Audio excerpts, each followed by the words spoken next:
Di sini Bapak Ibu tahun 2000 mereka mau bikin penggalian arkeolog, tetapi ada masalah serius. Sudah ada gereja di atas situs. Kalau mereka mau menggali semuanya harus membongkar gereja.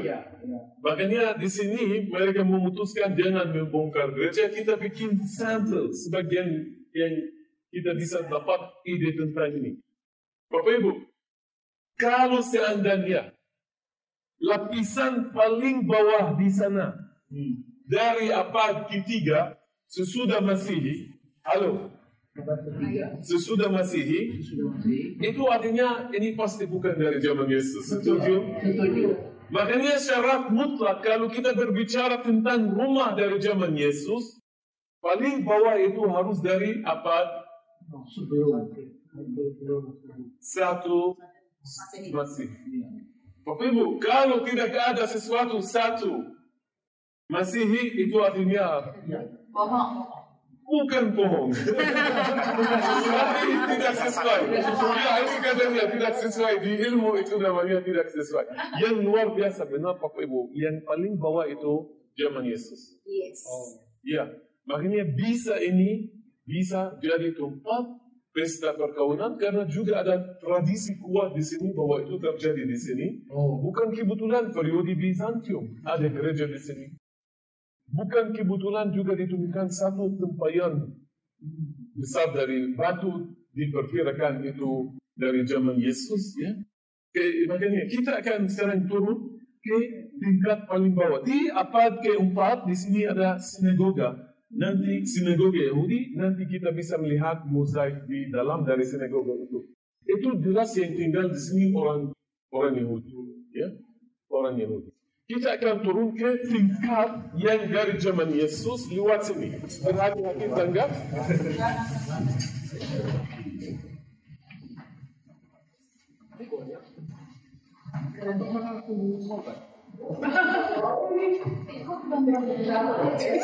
Oh iya, belum pintu.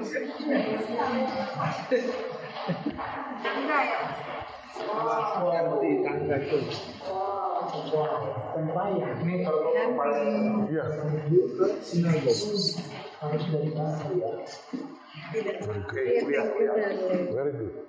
Sudah Anda memperhatikan syarat mutlak Yahudi untuk air tempayan untuk air pentahiran harus dari batu. Ini asli, ini bukti bahwa kita berbicara Yahudi asli. Ya, Bapak Ibu, di sana ditemukan bak air, ya di mana di plester itu, di plester. Kalau ada plesteran, itu pasti dulu ada bak air di mana mereka menampung air hujan. Bak air itu dulu di sini, ya bak airnya. Kalau ada di plester zaman dulu supaya air tidak bocor, ya setuju? Makanya di sini ada bak air, kelihatan dari air ini mereka isi tempayan ini. Bapak Ibu, menurut Anda yang mana lebih mahal bermutu, tempayan Kapernaum atau tempayan ini yang besar? Besar. Believe me, ini besar tapi muatnya sedikit. Di sana besar, lebih kecil, muatnya lebih banyak dari ini. Nanti yang bisa berdiri di sini bisa tahu. Iya, itu muatnya kecil. Maaf. Ini berbeda antara orang kota yang kaya dan desa. Kemarin itu basal. Bayangkan Pahadi, pasti yang bikin itu mau harga tinggi. Karena tapi ini batu kapur yang lumpuh gampang dipahat. Jadi miskin, pernikahan orang miskin. Iya, desa orang miskin. Ya, beda dari Kapernaum. Pasti Kapernaum kaya. Kapernaum ada penghasilan dari ikan, dari orang nelayan. Penghasilan pertanian. Ada di Via Maris, orang masuk, keluar, ada pajak, ada kota internasional, ada perdagangan. Makanya itu beda. Ini desa hanya dari pertanian. Desa amat miskin. Tidak jauh dari sini teman saya menggali. Dia menemukan kebun besar sama kolam pentahiran. Ini tanda bukti bahwa itu Yahudi asli dari Yehuda, tidak jauh dari Nazaret, makanya kelihatan ada sana keluarga Bapak. Ya, saya mau berbicara teks atau arkeologi. Saya lanjut dengan arkeologi, nanti kita kembali ke teks. Ya, Bapak Ibu, diperkirakan bahwa ini bisa salah satu 6 tempayan, karena lihat ada sesuatu yang menarik. Bagaimana ini diplester dan dihiasi dengan, lihat ada bentuk apa ini? Daun. Gandum. Gandum kami tahu. Ya, gandum dari gandum kami bikin roti. Mereka mau katakan apa di sini ini orang Kristen pertama? Air yang jadi anggur dan roti. Perjanjian baru. Ini tubuhku dan ini darahku buat perjanjian. Yang mereka mau katakan itu tidak terjadi di sini perjumpaan terakhir ya. Cuma seninya mau katakan bahwa di tempayan ini terjadi air jadi anggur. Ya, Yang buat ini berarti orang setelah zaman Yesus. Ya, setelah zaman Yesus melakukan ini dihiasi supaya sesuatu hiasan yang cocok sama mukjizat dan sama perjanjian baru. Ya, sekarang ya di atas tingkat ini abad keempat mereka membangun sinagoga. Nanti kita akan melihat sebagian lantai dari sinagoga yang luar biasa yang tinggal dari lantai itu nama orang yang bikin mozaik. Ada ya orang Yahudi dari sini yang bikin mozaik abad keempat atau barangkali kasih persembahan untuk bikin mozaik itu. Kemudian ada gereja Bizantium yang berdiri di sini. Terakhir ini gereja Fransiskan. Di atas tadi yang buka pintu itu Fransiskan dari 1880 yang di atas itu. Ya nanti kita bisa sebentar naik ke gereja ambil foto indah gereja yang Ini kita foto dulu aja ya. Ya, Sama-sama ya. ya. Sekarang itu teks Yohanes pasal 2 katakan hari ketiga ada pesta perkawinan di Kana di Galilea. Bapak Ibu kita mulai dengan ini. Untuk orang Yahudi kapan harinya mulai? Pada mulanya Allah menciptakan langit dan bumi. Bumi belum berbentuk dan kosong gelap gulita menutupi samudera raya dan roh Allah. Kejadian pasal 1 melayang-layang di atas permukaan air. Berfirmanlah Allah jadilah terang. Lalu terang itu jadi. Allah melihat bahwa terang itu baik. Ingat kata ini, Allah melihat terang itu baik. Lalu dipisahkannya terang itu dari gelap. Dan Allah menamai terang itu siang dan gelap itu malam. Jadilah petang dan jadilah pagi. Untuk orang Yahudi harinya mulai petang. Ya. Bapak Ibu, hari kedua dan nanti bisa membaca, saya mau singkat, tidak ada kata Tuhan melihat itu baik. Hanya hari ketiga ada kata Tuhan melihat itu baik. Orang Yahudi ultra-ortodoks kalau mau mulai usaha atau sesuatu dengan mengharapkan untuk yang baik selalu mulai hari Tiga. Pemilihan umum di Israel selalu hari ketiga. Sama nikah. Ya, sama nikah. Pasti. Ya. Oke. Bapak Ibu pesta perkawinan ultra-ortodoks Yahudi yang religius hari 3. Kalau Tel Aviv tidak peduli. Indonesia Hari Sabtu. Tel Aviv sama suka weekend. Ya, weekend. kurang diberkati. Ya, makanya 2 kali berkat. Bapak Ibu, ini Yahudi ultra-ortodoks sampai ada pepatah bahasa Ibrani. Kami pakai itu. Shlishi Pa'amayim Kitov. Hari Selasa 2 kali lebih baik. Hari Selasa 2 kali lebih baik. Itu artinya orang mengharapkan banyak dari hari Selasa, senang pasti ada baik yang akan terjadi hari Selasa. Sushi, Pa'amayim Kitov. Hari Selasa 2 kali. Bapak Ibu, ada yang suka isi lotari hari Selasa. Ya, hari Selasa itu lotari. Ya, Yahudi ultra-ortodoks Bapak Ibu tidak boleh. Itu satu hal yang tidak boleh. Lotari karena itu berjudi. Tapi mereka selalu berdoa. Tidak banyak suara. Ada yang di Israel kami bikin lucu karena mereka berdoa terus. Ada yang katakan ada seorang Yahudi yang ultra ortodoks, dia selalu berdoa kepada Tuhan untuk menang loteri. Dan Tuhan kasih tahu dia, kamu dulu isi loteri aja. Karena di mereka tidak boleh, tetapi tetap mereka berdoa. Ya, makanya pesta berkawan ini hari Selasa. Yohanes mulai hari Selasa. Itu sangat biasa buat kami mendengar bahwa pesta berkawan itu hari Selasa. Itu artinya pesta berkawan ini adalah hari Senin malam. Karena harinya mulai malam. Sekarang Bunda Maria ada di sini, Yesus dan muridnya diundang. Itu artinya apa? Bapak Ibu, itu artinya Maria sangat keluarga, sangat dekat. Bapak Ibu, benar. Anda orang Timur, Anda bisa mengerti teks lebih dari orang Amerika. Sorry, saya kasih tahu terus terang kepada orang Amerika. Mereka senang. Ya, makanya mereka senang mendengar kebudayaan Timur. Ya, Bapak Ibu, paling digosip pesta berkawanan di kebudayaan kami. Paling digosip. Aduh, kasihan. Orang tuanya pengantin stres.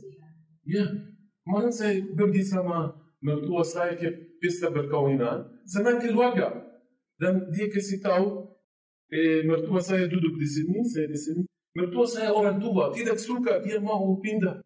Dia meminta, please let me finish this. Biarkan kami selesaikan pesta berkawinan dengan baik. Ya, mereka stres. Makanya kita duduk aja ya, karena itu paling digosip. Kurang makan, makanan tidak enak. Ya, seperti itu sama. Itu seperti itu semua. Sekarang Bapak Ibu itu tidak terlalu masalah besar karena orang sewa gibu, banquet, bayar. Banquet, ya. Ya, untuk semua. Tetapi zaman Yesus belum ada. Belum ada IO. Belum ada. Ya, Bapak Ibu, saya masih ingat waktu saya anak kecil belum ada. Tiba-tiba ibu saya tidak ada di rumah selama 1 minggu. Di mana dia pergi? Ternyata ada pesta berkawinan untuk sanak keluarga. Untuk tante. Bapak Ibu, semua sanak keluarga direkrut. Untuk masak cukup ayam, nasi, roti, semuanya harus lengkap Bapak Ibu. Harus 100% lengkap. Ya, makanya itu menjelaskan bahwa Maria ada di situ. Yesus dan muridnya diundang. Ini perbedaan antara itu. Sekarang yang kasihan keluarga ini benar kasihan kalau kita membaca teks kebudayaan kami orang Yahudi orang Kristen, anggur habis. Aduh, itu yang paling memalukan. Paling memalukan anggur habis. Kasihan orang tua pengantin. Yang tahu pertama itu wanita yang di dapur sama orang pelayan. Itu cara komunikasi. Ada wanita, ada orang pelayan. Kalau ada sesuatu, wanita harus beritahu orang pelayan yang ada di sana. Makanya, Bapak Ibu, saya pasti Maria sana keluarga, peduli keluarga ini, pasti dia cari di gudang. Belum ada toko yang nanti kita akan pergi. Setiap keluarga menghasilkan anggur buat desa, buat mereka diri sendiri. Ini desa satu keluarga. Dan kalau bukan malam, pasti Maria akan naik ke lantai. Cari toko. Ke Nazaret, ke rumahnya itu 30 menit. Tetapi malam sulit, Bapak Ibu, 30. Bawa banyak anggur, silahkan, sudah pecah. Makanya Maria menghadapi misi yang mustahil. Really, misi yang mustahil. Tapi yang luar biasa, yang bisa mendapat mustahil itu ada di situ. Dan dialah Yesus. Bapak Ibu, makanya Maria harus beritahu anaknya bahwa anggur habis. Dari mulutnya, bukan melalui pelayan. Sekarang dia menghadapkan kendala kebudayaan besar sekali. Barangkali ruang ini untuk laki-laki, ada ruang untuk wanita. Sampai sekarang ini perkawinan Yahudi Ultra-Ortodoks ada ruang laki-laki dan ruang tidak boleh wanita masuk bagian laki-laki. Komunikasi hanya melalui para pelayan. Tapi Maria mau menjelaskan keadaan dari mulutnya. Makanya Bapak Ibu dia pergi ke bagian laki. Wow. Bapak Ibu sekarang Anda bisa mengerti reaksi Yesus dalam teks Aramaik. Dia juga kudrat kemanusiaan dan kudrat keilahian. Sebagai manusia Melihat ibunya masuk bagian laki-laki. Tidak ada waktu katakan, Mom. Dia katakan, wanita. What you are doing here? Itu teksnya Bapak Ibu di bahasa Romawi. Ya. Dan ibunya menggambarkan situasi. Anggur habis. Ya.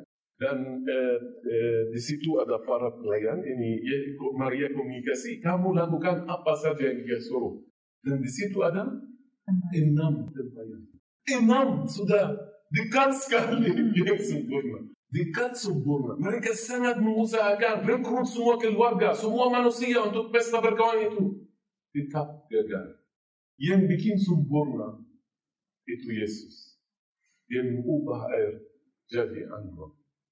Mukjizat luar biasa Bapak Ibu. Dan setiap keluarga ada yang paling mengerti anggur. Di sini tersebut pemimpin pesta. Benar pemimpin pesta. Selalu kalau kita Natal kumpul dan kakak saya datang dari Inggris, dia paling mengerti anggur. Ini bagus, ini tidak, itu seperti itu. Makanya ketika pemimpin pesta minum dari anggur itu, wow, aduh, anggur ini bagus sekali. Kenapa kamu simpan anggur ini ya sampai terakhir? Harusnya ini disediakan dulu, orang puas nanti bisa menyediakan yang kurang. Ya, pokoknya sebenarnya di sini ada 2 mukjizat. Air jadi anggur. Mukjizat yang kedua, kategori utama untuk anggur bagus. Semakin lama, semakin bagus. Aduh, air jadi anggur yang perlu 15 tahun fermentasi, 30 tahun buat Yesus. 30 tahun. Luar biasa ya. Itu ya, makanya 2 mukjizat. Yesus tidak dipatasi waktu. Ya, karena dia Tuhan dan juga dia bisa mengubah sifat kimia buat zat ini dari H2O jadi anggur, saya tidak tahu itu. Ya, kita akan ya foto-foto di sini. Ini semua penjelasan saya belum pernah baca di buku. Ini kebudayaan. Saya 4 kali di sini nggak pernah dengar penjelasan detail kayak ini. Bahagia kali. Saya sudah dengar yang hari ketiga, tetapi yang 6 tempayan, terus yang pembagian cowok cewek, nggak pernah saya dengar. Yang hari ketiga saya sudah dengar. Betul budaya, konteks budaya.